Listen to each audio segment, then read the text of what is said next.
Right, good afternoon, councillors, members of the public and staff. I welcome you to the audit and risk meeting today. Looking through, it looks like we're all here, so there's no apologies. Are there any declarations of conflicts of interest in the agenda? Take that no. Now, confirmation of the agenda. There's two items in the open meeting: the health and safety report and a report on aged debtors profile. All happy with? Sorry, Chair. I'm all happy with the agenda as it stands.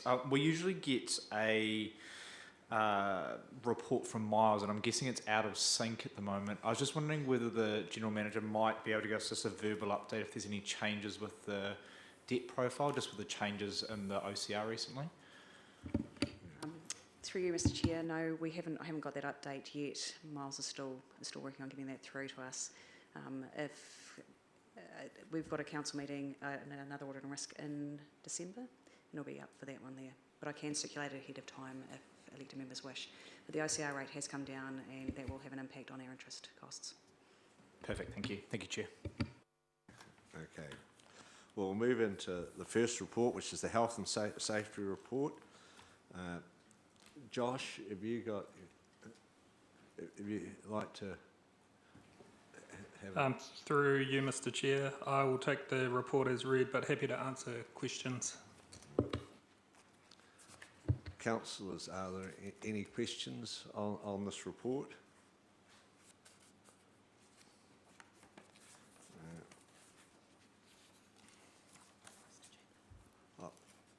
Michael Chamber. Michael.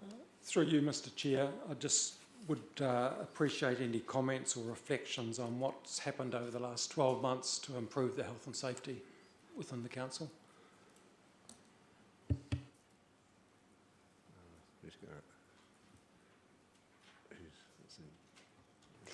Through you, Mr. Chair, there's been a lot of initiatives undertaken by the team. So we have been working on upskilling and training our staff, making them more aware around what health and safety risks are out there. We've got a program of work going forward, and with some change in the leadership team and stuff, we are currently recruiting. So there'll be whilst we'll continue with the program initially, there'll be a bit of a pause and a delay on some of the deliveries. But the critical risk program is on our program for the next 6 to 12 months, is picking that up and working through it. Any other questions of the author of the report?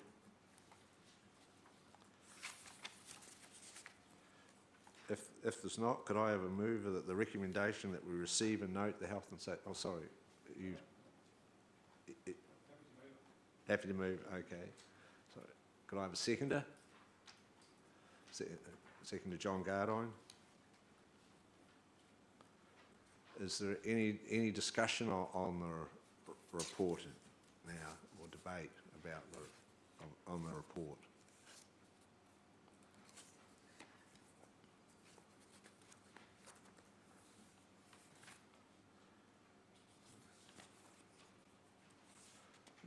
Being no debate, all those in favour of receiving the report say aye. Aye. Aye. Against? Carried. We'll now move on to the aged debtors report. Through you, Mr. Chair, I will take the report as read, and I'm happy to answer any questions. Thank you, Michael.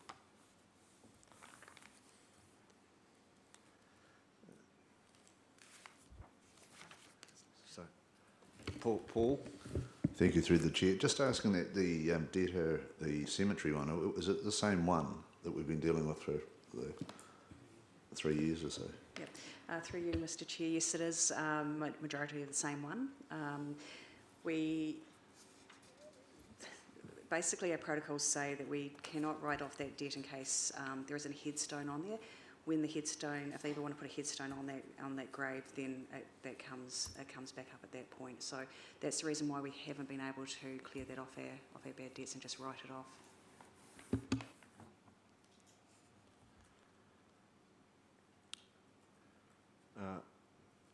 Any other questions? Michael? Through you, Mr Chair. The level of rates arrears seems to have jumped up in dollar terms quite considerably. And does that reflect the economic environment and how ratepayers are suffering? Through you, Mr Chair, when you compare the percentages to this time last year, they're actually on a relative par. So why the arrears are higher is partially because of the increase in rates that were set. So we had an average 21.4% increase in rates across the district. So the amount of money that we're collecting is greater, which means the dollar value, particularly at the September, because it's the first quarter, always looks higher.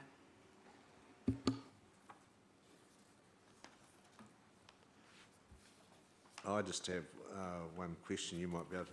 The dishonours in August went up. Josh.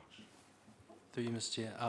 So last year it was exactly the same. It was the highest in August. I don't actually know why, but it was statistically the same and the highest in August last year as well, at 86. Yeah. And this year it was 111, 14. Yeah, I just wondered if it was the people when they set their things up, like if the rates go up marginally quite a bit, they don't allow enough money for their direct debit to go through at the time. They get caught out the first time, something like that. Or no? Thank you. That is possibly one answer. The like Michael said, we did go and have a look at that because it was obviously a trend, or obviously stuck out. And yeah, as Michael said, it was the same last year. And I think you're probably right with that. We also know that there has been some banking glitches recently. But when I looked back, that was in July that there was a banking glitch with Westpac that caused some dishonours with the timing. Are there any other questions for Michael? Well, would someone like to move that we receive... Oh, sorry. It'll be interesting to watch when the money's passed down to the mortgagees, of whether the mortgagees will accept to pay them this year, because the banks don't like to wind up and sell people. They would like us to do it for them. So that'll be an interesting thing to watch in the next couple of months.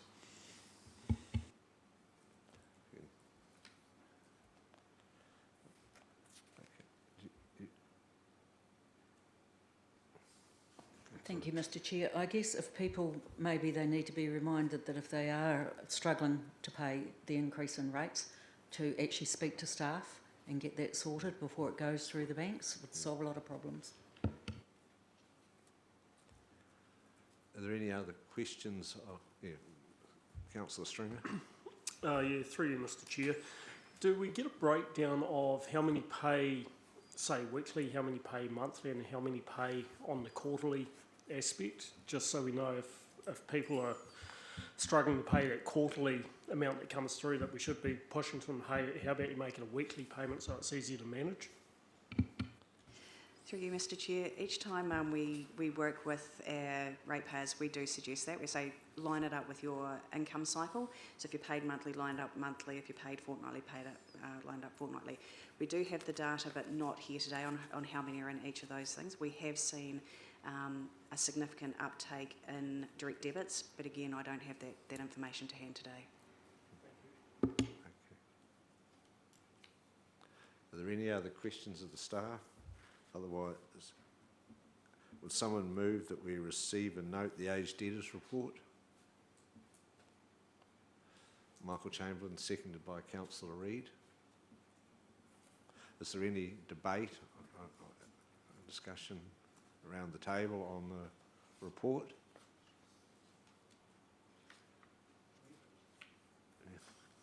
We do need to keep an eye on this because of basically with a rate increase that large, it'll accumulate through the year, and we'll need to keep on top of it. Otherwise, it'll affect our cash flow quite markedly.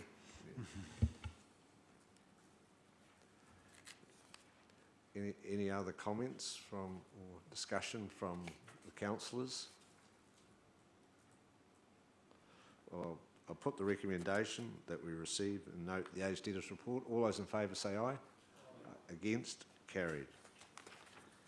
That is they are the only two items we've got on this. So now I'll move the resolution that the public be excluded from the following aspects of the proceedings, as set out on page 33 of the agenda and 34. Yeah. Thank you for attending, members of the public.